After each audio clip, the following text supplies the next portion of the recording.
सर्व टक्कलग्रस्त लोकांसाठी आनंदाची बातमी, कारण आपल्या पुण्यात मिळतोय जमाल गोटाचा मोफत उपचार। यासाठी तुम्हाला दूर आता कुठेही जायची गरज नाही। तुमच्या डोक्यावरील केस विरळ झाले असतील, टक्कल पडलेलं असेल किंवा चाईसारखी समस्या असेल तर या कॅम्पमध्ये सहभागी होऊन तुम्ही सुद्धा ही जमाल गोटाची ट्रीटमेंट घेऊ शकता, तीही अगदी मोफत। इथे अत्यंत दुर्मिळ आयुर्वेदिक असलेल्या जमाल गोटाच्या बियांचा लेप तुमच्या डोक्यावर लावला जातो, ज्यामुळे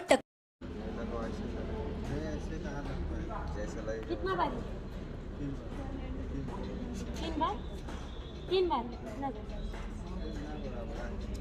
थोड़ा सा